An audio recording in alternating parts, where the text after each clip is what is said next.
La Torah fait allusion à l'idée que Dieu existe en plusieurs personnes et prédit sa venue dans la chair.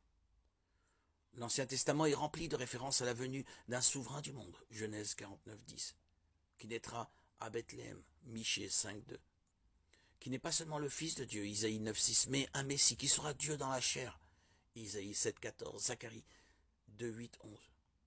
Mais les Juifs cherchaient, et sous l'occupation romaine, espéraient désespérément un Messie triomphant et conquérant, et non un serviteur humble et souffrant, Isaïe 53.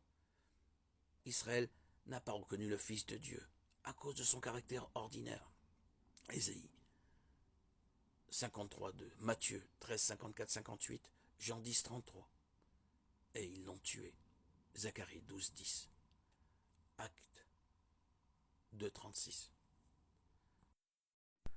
Le Nouveau Testament contient des centaines de références à Jésus-Christ en tant que personne réelle.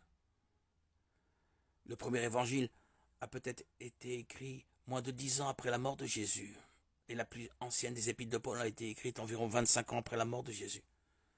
Ce fait est important car il signifie qu'au moment où les évangiles circulaient, il y avait de nombreux témoins oculaires encore en vie qui pouvaient vérifier la véracité des récits évangéliques. 1 Corinthiens 15:6.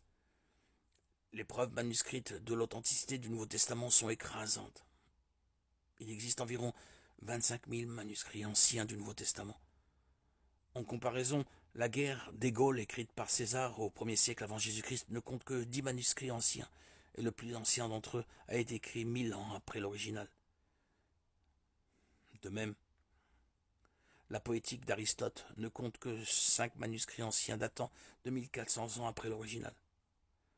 Ceux qui doutent de l'existence de Jésus doivent également remettre en question l'existence de Jules César et d'Aristote. Le nom de Jésus est plus grand que tous les autres noms. Jésus, l'homme parfait, le seul et unique sacrifice pour le péché, a été hautement exalté. Dieu lui a donné le nom qui est au-dessus de tout nom, Philippiens 2:9. Les autres noms de l'histoire, Bouddha, Mahomet, Gandhi, Confucius, Krishna, Joseph Smith et Sun Myung Moon, entre autres, sont insignifiants à la lumière de la gloire de Jésus-Christ.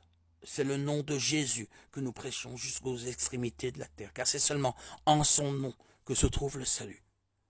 Acte 4:12. Car en lui habite corporellement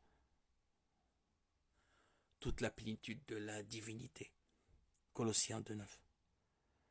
En tant que parole de Dieu, Jean 1:1, Jésus est la révélation la plus complète possible de Dieu à l'homme.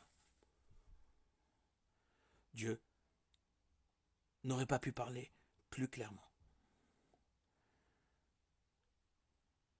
Jésus est bel et bien le plus grand de tous les grands personnages de l'histoire.